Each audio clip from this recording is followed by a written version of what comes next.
সুন সুজে সুক, সুফ সুই সু। এইভাবে ছন্দে ছন্দে ইনশাল্লাহ আমরা প্রত্যেকটা লাইন প্রথমে বানান করে পড়ব, তারপরে ছন্দ আকারে প্র্যাকটিস করব। আসসালামু আলাইকুম রহমতুল্লাহি ওবরাকাতুহু। দেশ ও প্রবাস থেকে যে যেখান থেকে দেখছেন সকলকে জানাচ্ছি অন্তরস্থল থেকে শুভেচ্ছা ও অভিনন্দন। কোরআন শিক্ষা ক্লাসের ৮ম পর্বে আমরা চলে এসেছি। যারা নতুন জয়েন করেছেন আপনারা প্রথম পর্ব থেকে আজকের পর্ব পর্যন্ত ভালো করে দেখুন, পড়ুন এবং চর্চা করুন, নচেত আপনারা ক্লাসটি বুঝতে পারবেন না।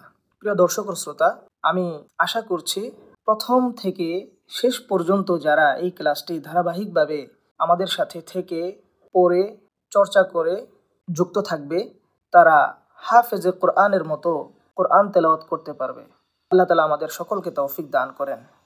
আমরা ক্লাস এর পূর্বে সর্বপ্রথম উজু করে বসবো, দরুদ পড়ব, দোয়া পড়ব, ইস্তেগফার করব, রব্বি জিদনি ইলমা পড়ে তারপর ক্লাস শুরু করব।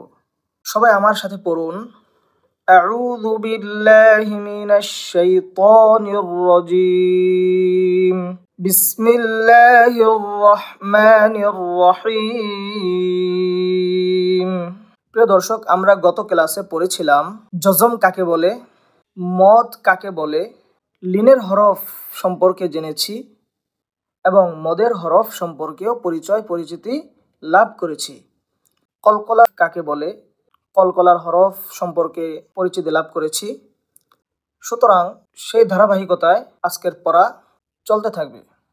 দেখুন, কফ লাম পেশ কুল, কফ মিম পেশ কুম, কফ র পেশ কুর, কুর কুর, র সাকিন তার আগে পেশ, এজন্য র পুর হবে। কফ বা পেশ উবে, এটা কলকলা হরফ, বা কলকলা হরফ। কফ তো বা জিম দাল, এজন্য বা কলকলা হবে, উব হবে না, বরং উবে। কফ ইয়া পেশ উই, কফ ওয়াও পেশ উ, মদের হরফ। পেশের বাম পাশে জজমলা ওয়াও, মদের হরফ, এক আলিফ টানিয়া পড়িতে হয়। এটা আমরা গত ক্লাসে শিখেছি। এবার একত্রে মিলাবো, উল উম উর, উবে উই উ। এইভাবে ছন্দে ছন্দে ইনশাল্লাহ আমরা প্রত্যেকটা লাইন প্রথমে বানান করে পড়ব, তারপরে ছন্দ আকারে প্র্যাকটিস করব। সিন নুন পেশ সুন, সিন জিম পেশ সুজে, সিন কফ পেশ সুক, সিন ফা পেশ সুফ, সিন ইয়া পেশ সুই, সিন ওয়াও পেশ সু, সুন সুজে সুক, সুফ সুই সু। এইভাবে লাম বা পেশ লুবে, লাম ফা পেশ লুফ, লাম হা পেশ লুহ, লাম হা পেশ লুহ, লাম র পেশ লুর, লুর লুর মোটা, লাম ওয়াও পেশ লু, লুবে লুফ লুহ, লুহ লুর লু। দাল নুন পেশ দুন, দাল র পেশ দুর, মোটা, র সাকিন তার আগে পেশ, মোটা, দুর। দাল কাফ পেশ দুক, দুক, দাল সিন পেশ দুস, দাল জা পেশ দুজ, দাল ওয়াও পেশ দু, দুন দুর দুক, দুস দুজ দু। হা সদ পেশ হুস, হা সিন পেশ হুস, হুস মোটা, হুস হুস, হুস। হা শিন পেশ হুস, হা সা পেশ হুস, হুস। হা ইয়া পেশ হুই, হা ওয়াও পেশ হু, হুস হুস হুস, হুস হুই হু। এবার দেখুন, পূর্বের ক্লাসগুলোতে আমরা হরকতের আলোচনা পড়েছি এবং গত ক্লাসেও আমরা জবরের বাম পাশে খালি আলিফ মদের হরফ এটা আমরা পড়েছি। তো আমরা এই ক্লাসে হরকত এবং মদের হরফ একত্রে পড়ব, যাতে করে আমরা হরকতের মধ্যে টান না দেই এবং যেন মদের টান ঠিক থাকে। এই পার্থক্য আমরা পড়ব এবং বুঝবো ইনশাল্লাহ।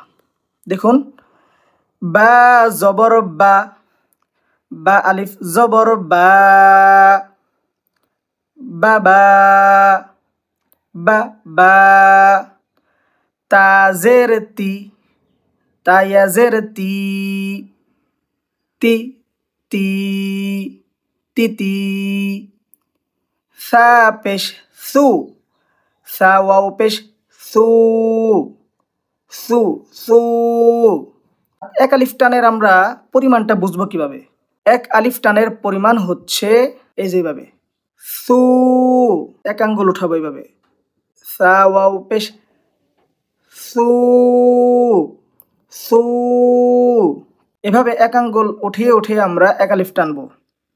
আবার তিন আলিফ টানের সময় তিন আঙ্গুল উঠাতে যতটুক সময় ততটুক সময় পরিমাণ তিন আলিফ টান। আবার চার আলিফের ক্ষেত্রেও চার আঙ্গুল উঠাতে যতটুকু সময় ততটুকু সময় পরিমাণ চার আলিফ টান। জিম জবর যা, জিম আলিফ জবর যা, যা যা। হাজের হি, হায়াজের হি, হি হি। খ পেশ খু, খ ওয়াও পেশ খু, খু খু। দাল জবর দা, দাল আলিফ জবর দা, দা দা। দা বলা যাবে না কিন্তু হরকতের মধ্যে, মদের মধ্যে এক আলিফ টান, দা দা। রাল জের রি, রালিয়া জের রি, রি রি। র পেশ রু, র ওয়াও পেশ রু, রু রু। জা জবর জা, জা আলিফ জবর জা, জা জা। সিন জের সি, সিন ইয়া জের সি, সি সি। শিন পেশ শু, শিন ওয়াও পেশ শু, শু শু। সদ জবর স, মোটা স, সদ আলিফ জবর স, স স। দদ জের দি, দদ জের দি বললে আবার দালের মতো হয়ে যাবে, দদ মোটা, দদ জের দি, দদ ইয়া জের দি, দি দি। ত পেশ তু, তায়ের মতো উচ্চারণ করা যাবে না, তা পেশ তু, ত পেশ তু, অর্থাৎ ত মোটা, তু। ত পেশ তু, ত ওয়াও পেশ তু, তু তু। হাসবুক, সাদাকাল্লাহুল আযীম। আমরা পূর্বের ক্লাসে যে পৃষ্ঠাটি পড়েছিলাম সেই পৃষ্ঠায় আমরা পারি কিনা মাঝখান থেকে আমরা নিজেকে নিজে প্রশ্ন করব এবং ভিডিওর সাথে মিলিয়ে দেখব। যদি মিলে যায় তো আলহামদুলিল্লাহ, যদি না মিলে তাহলে আপনারা বুঝবেন এখন পর্যন্ত আপনাদের পড়া ইয়াদ হয়নি, মুখস্থ হয়নি। আপনারা আবার ভিডিও দেখে দেখে রিভিশন করবেন, পড়া শিখবেন, ইনশাআল্লাহ আপনাদের পড়া হয়ে যাবে। তো পরবর্তী ক্লাস আসার আগ পর্যন্ত আল্লাহ রাব্বুল আলামিন আপনাদেরকে সুস্থ রাখুন, ভালো রাখুন, এই আশা ব্যক্ত করে বিদায় নিচ্ছি। আসসালামু আলাইকুম ওয়া রাহমাতুল্লাহি ওয়া বারাকাতুহু।